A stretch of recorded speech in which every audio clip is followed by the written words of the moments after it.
गोर्खा जनमुक्ति मोर्चा अध्यक्ष विनय तामाङले आज गोजामोमो दार्जिलिङ महकुमा समिति, खरसाङ महकुमा समिति, मिरिक सौरिनी पानीघट्टा समिति विघटन गरिएको घोषणा गरे। यसका साथै उनले अब उसो पार्टीमा एक्लै वा समर्थक बिना सामेल हुने नेतृत्वहरूलाई पार्टीको केवल साधारण सदस्य मात्र बनाएर राख्ने पनि घोषणा गरे। उनको स्पष्ट भनाइ छ, मलाई कौरवको सेनाभन्दा पाण्डवको सेना चाहिएको छ। कम्ती नेतृत्व होस् तर फलदायक होस्। पार्टीमा जुन नेतृत्व समर्थक बिना पार्टीमा सामेल हुन आउनेछन् उनीहरूलाई पार्टीको साधारण सदस्यता मात्र दिनेछन्। आज उनले यहाँ एक पत्रकार सम्मेलनको आयोजना गरी यस्तो घोषणा गरेका हुन्। विधानसभा चुनाव समाप्त भए पश्चात करिबन 1 महिना अधिक पश्चात पार्टीगत हैसियतले आज पार्टीगत आधिकारिक प्रेस वार्ता हामी गरिरहेका छौँ। मा पराजय भए तापनि जुन भोटिङ पर्सेन्टेज हामीले पाएको थियौँ सो एकल राजनैतिक दल कसैको गठबन्धन बिना यसपालि लडेकोले गर्दा उत्तर बङ्गालमा प्रथम हाम्रो राजनैतिक दल हो कि हामी सर्व स्थानमा छौँ, उच्च स्थानमा छौँ पर्सेन्टेजको हिसाबले। अनि यसै पश्चिम बङ्गालमा हो भने दोस्रो स्थानमा छौँ। अनि हामीलाई यस किसिमको जनसमर्थन व्यापक बढेर गएको छ। यसको निम्ति सम्पूर्ण पहाडवासीलाई पुनः 1 महिना पश्चात फेरि पनि हार्दिक कृतज्ञता अर्पण गर्न चाहन्छौँ। विशेष गरेर चुनावको परिणाम आए पश्चात हार्नको कारणहरू धेरैहरू खोज्यौँ। अब पनि आउँदो भविष्यमा धेरैवटा चुनाव हामीले लड्नुपर्छ। लड्न जाँदाखेरि हामीले पूर्ण तयार अनि को साथमा जानुपर्ने भएकोले गर्दाखेरि केही हामी अब पार्टीमा संशोधन गर्दैछौँ। पार्टी क्रियाकलापमा पार्टी सङ्गठनलाई मजबुत बनाउनको निम्ति हामी सायद फेरबदल पनि गर्दैछौँ।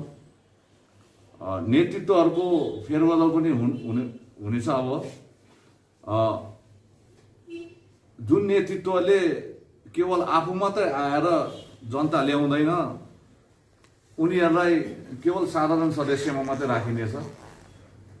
पदमा बस्नेहरूले जनता बोकेर आएको नेताहरूलाई मात्रै हामी अब पदमा राख्नेछौँ।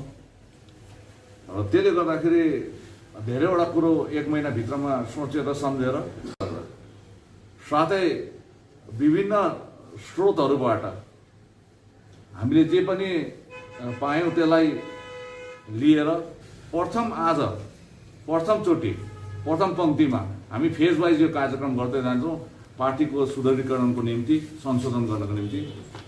र अब उसो हुनु त पार्टी केन्द्रीय समितिको अध्यक्षले सबै हेर्नु पर्थ्यो, तथापि अब हाम्रो पार्टीको भाती सङ्गठनहरू 23वटा छ र 23वटा सङ्गठनहरूलाई हामी हेरिरहे तापनि आजदेखि उसो गोर्खा जनमुक्ति मोर्चा, गोर्खा जनमुक्ति नारी मोर्चा, गोर्खा जनमुक्ति युवा मोर्चा यिनीहरूको सेन्ट्रल कमिटी, डिस्ट्रिक्ट कमिटी, सब डिभिजन कमिटी म स्वयं प्रेसिडेन्ट भएको नाताले म मोनिटर गर्नेछु। कसैले पनि पार्टीगत डिसिसन कुनै पनि डिसिसन लिन पाउने छैन। कुनै पनि डिसिसन लिन अगाडि पार्टीको उच्च पदस्थ नेतृत्वदेखि लगाएर पार्टीका कार्यकर्ताहरूले कुनै पनि निर्णय या डिसिजन लिँदाखेरि मेरो परामर्श बिना लिएको छ भने महासचिवले पनि मेरो परामर्श बिना लिएको छ भने त्यसलाई पार्टीले मान्यता दिने छैन। तेस्रो, आजदेखि उसो कसैले पनि प्रेस वार्ता गर्न पाउने छैन। तपाईहरुलाई म निवेदन गर्छु, पार्टीको स्पोक्स पर्सन गोर्खा जनमुक्ति मोर्चा, गोर्खा जनमुक्ति नारी मोर्चा, गोर्खा जनमुक्ति युवा मोर्चाको आजदेखि हुने छैन, टिल फर्दर नोटिस। कसैले पनि कुनै पनि पार्टीको निर्णय छ या प्रेस दिनु छ, म स्वयं दिएको हुनेछु। समय पाइन र त्यो पार्टीगत हैसियतले त्यो प्रेसमा जानुपर्छ या प्रेस वार्ता गर्नुपर्छ भने यदि मैले त्यो दिन त्यो प्रेसमा जान सकिनँ भने म त्यो दिनको निम्ति कुनै एक वरिष्ठ पदाधिकारी पार्टीको नेतृत्वलाई त्यो काम सुम्पेको हुनेछु आधिकारिक रूपमा, यदि मैले नभएको खण्डमा। अनि आजदेखि उसो अरूले दिएको प्रेस रिलिज र सोसियल मिडियामा आएको खबर, पार्टीको नाम गरेर आएको खबरलाई तपाईहरुले इन्टरटेन नगरिदिने म अनुरोध गर्न चाहन्छु। दार्जिलिङ, कालिम्पोङ, खरसाङ, मिरिक, सौरेनी त्यहाँको महकुमा समितिहरू, त्यहाँको डिस्ट्रिक्ट कमिटीहरू, त्यहाँको फ्रन्टल अर्गनाइजेसनहरू सबैलाई हेर्नुको निम्ति हामी चाँडै नै पार्टीको उच्च पदस्थ अधिकारीहरूको सभा राखेर एउटा मोनिटरिङ कमिटी हामी गठन गरिदिएका हुन्छौँ। साथै सेन्ट्रल कमिटीको पनि हामी मोनिटरिङ कमिटी अब गठन गरिदिन्छौँ। पार्टीको महासचिव श्री अनित थापाले आजको प्रेस वार्ता सके पश्चात दार्जिलिङ, खरसाङ, कालिम्पोङ, मिरिकको सांगठनिक रिपोर्ट मलाई 10 तारिक जुलाई 2021 सम्म बुझाएको हुनुपर्छ। अनि त्यो रिपोर्ट बुझाउँदाखेरि त्यस सब डिभिजन कमिटी, त्यहाँका सेन्ट्रल कमिटीका नेतृत्वहरूसँग सल्लाह परामर्श गरेर बुझाएको रिपोर्टलाई मात्र म मान्यता दिनेछु। र आजदेखि उसो नयाँ कमिटी गठन नभएसम्म Gorkha Janmukti Morcha Darjeeling sub division committee, Gorkha Janmukti Morcha Kurseong sub division committee, Gorkha Janmukti Morcha Mirik Soureni Panighatta समष्टि डिजल्भ भएको घोषणा गर्दछु।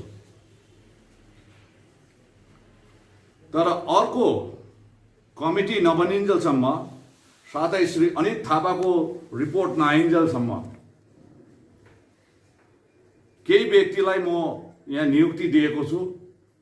उनीहरूले त्यो व्यक्तिहरूले त्यो अर्को पूर्णाङ्ग कमिटी गठन नभएसम्म अनि श्री अनित थापाबाट रिपोर्ट नआइन्जेलसम्म यसलाई देखरेख गर्नुपर्छ पार्टीको क्रियाकलाप। र दार्जिलिङमा श्री आलोककान्त मणि थुलुङ, श्री पुरन थामी, श्री सञ्जय थुलुङ, श्री विक्रम राई अनि श्री तिलक देवान, उहाँ 5 जनालाई एउटा राखेका छौँ। र उनीहरूले अर्को कमिटी नबनिन्जेलसम्म दार्जिलिङलाई देखरेख गर्नुपर्छ। अनि नयाँ कमिटीको नामावली हामी छानबिन पार्टी महासचिवको रिपोर्टलाई को आधारमा बनिनेछ। त्यस्तै गरेर खरसाङमा अहिलेको कार्यकारिणी अध्यक्ष श्री समीर दिप्लोन,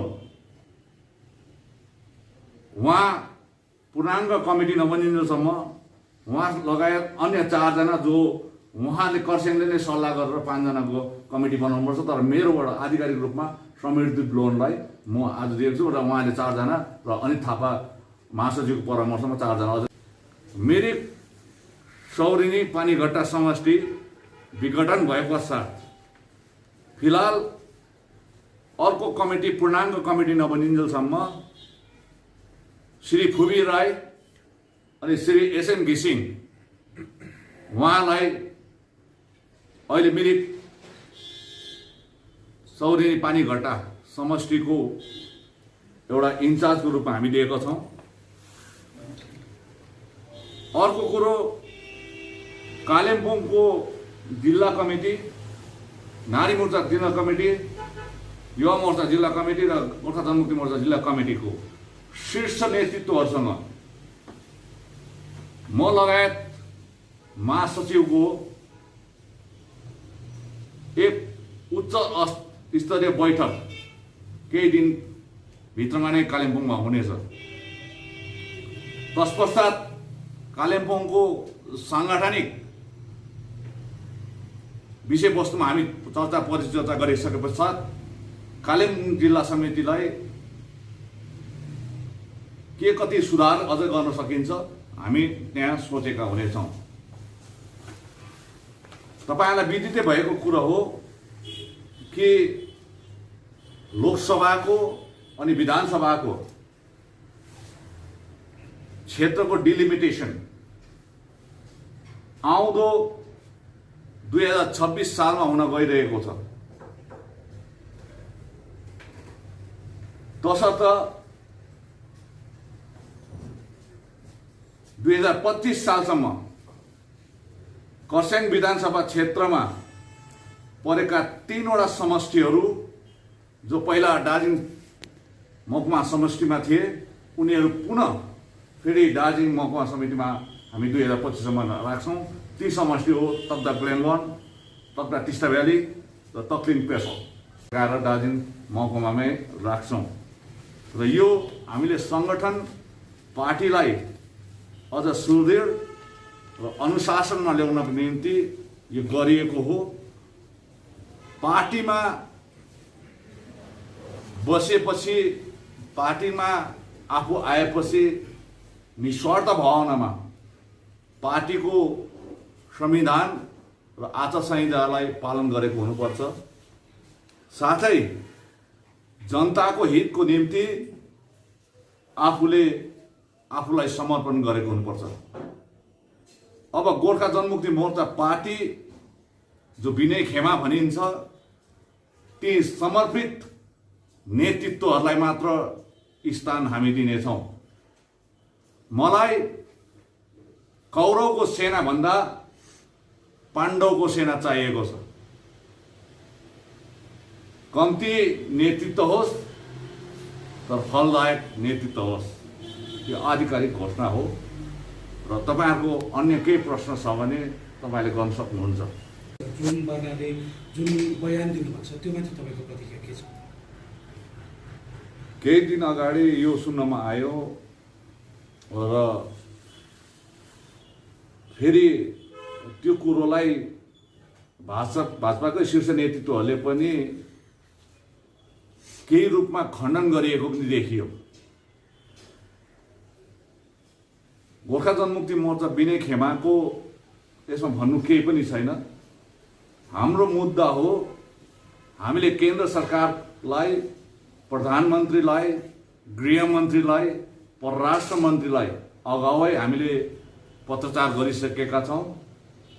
साथसाथै यसको प्रतिलिपि सम्माननीय मुख्यमन्त्री सुश्री ममता ब्यानर्जीले पनि हामीले गत वर्ष गरेका हौँ र हाम्रो पार्टीको स्ट्यान्ड हो भारत नेपाल शान्ति मैत्री सन्धि 1950 लाई अवलोकन गर्नुपर्छ अनि धारा 7 लाई संशोधन गरेको हुनुपर्छ। यो हाम्रो डिमान्ड हो।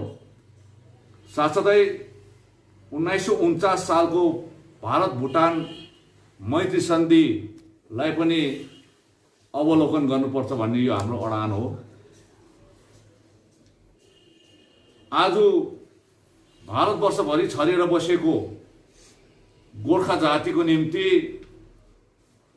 हामीले प्यान इन्डिया स्ट्याच्युटरी बडी को माग गरेका थियौं, जसको नाम अल इन्डिया गोर्खा एसेम्ब्ली, त्यो स्थापित भएको हुनुपर्छ चाँडोभन्दा चाँडो। साथै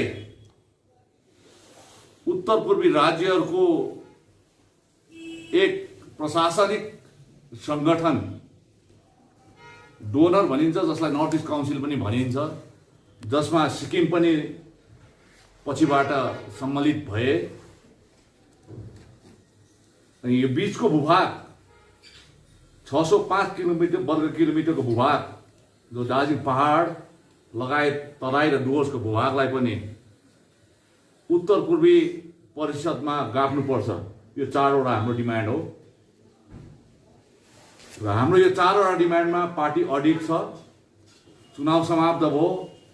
कोभिडको कारणले गर्दाखेरि, कोभिडको महामारीले गर्दाखेरि हामीले यसमा अहिले कतिपय कुराहरूमा काम गर्न सकेका छैनौँ।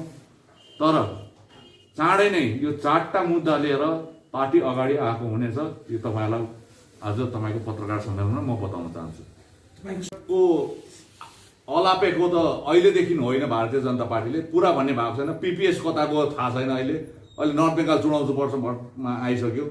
त्यसले गर्दाखेरि उनीहरूले जे पनि गर्दैछ यो पोलिटिकल स्ट्यान्ड हो र आज भारतीय जनता पार्टीले उनीहरूको आफ्नो स्ट्यान्ड लिएर जाँदैछ। र मैले आफ्नो पार्टीको, अन्य पार्टीको आफ्नो आफ्नो विचारधारा होला, तर हाम्रो पार्टीको अहिले तपाईँहरूलाई 4टा मुद्दा जो हामीले लिएर आएको थियौँ त्यो हामी हाम्रो मुद्दासँग सम्बन्धित छौँ। अर्काको मुद्दासँग हामीलाई, त्यो उठाएको मुद्दासँग हामीलाई त्यति हामी ध्यान दिँदैनौँ। तर हामीले जे देखेका छौँ हाम्रो आफ्नो मुद्दा लगेर जाँदैछौँ। कञ्चनजङ्घा आइसोलेसन सेन्टरको त्यो उद्घाटन राज्यका कानुन मन्त्री मलय घटकद्वारा गरियो, त्यसमा चाहिँ तपाईँको के छ प्रतिक्रिया? होइन, हेर्नुहोस्, कोभिड पेन्डेमिकमा, कोभिडको यो महासङ्क्रमणमा यदि कसैले पनि जनतालाई सुरक्षित गर्नको निम्ति कुनै पनि सामाजिक कार्य गर्छ भने त्यसको हामी स्वागत गर्छौँ, जसरी हामीले पनि गरिरहेका छौँ। तर यति चाहिँ हो, सामाजिक कार्य गर्दाखेरि यो हातले दिएको, दाहिने हातले दिएको दान देब्रे हातले चाल्न पाओस् भन्छ। प्रोपोगन्डा चाहिँ हुनु भएन, विज्ञापन चाहिँ हुनु भएन। विज्ञापन गर्दा चाहिँ आफूले चाहिँ आफूलाई नै बजारको एउटा सौदापात गरेको जस्तो देखिन्छ। कसैले सामाजिक कार्य गरेको छ भने त्यो सामाजिक कार्यको मूल्याङ्कन गर्ने एक समूह हुन्छ, जसको समूहले नै त्यसको भोलि भविष्यमा गएर रेखा कोरेर जान्छ। तर मैले गरेँ र मैले गर्नुपर्दैछ भनेर यसरी गर्नु चाहिँ त्यति उचित होइन। सरकारको पक्षबाट उहाँले सरकारको मापदण्डलाई गरेको छैन। हामी कसैले पनि आज उहाँले मात्रै गरेको छैन, अझै एडवर्ड फाउन्डेसन, अझै भाइहरूले पनि एडवर्ड फाउन्डेसनले पनि गरिरहेको छ, अनित भाइले पनि गरिरहेको छ, विक्रम भाइहरूले विक्रम फाउन्डेसनले पनि गरिरहेको छ, अन्य सोसियल अर्गनाइजेसनले पनि गरिरहेको छ, एमएलएहरूले पनि गरिरहेको छ। त्यसले गर्दाखेरि आज जनताको लागि, जनताको सुरक्षा प्रदान गर्नको निम्ति कसै व्यक्ति या कुनै राजनैतिक दल या कुनै एक सङ्घ संस्थाले गर्छ भने त्यो पार्टीको हैसियतले र मेरो व्यक्तिगत तर्फबाट हामी हार्दिक स्वागतै गर्छौँ, समर्थन गर्छौँ।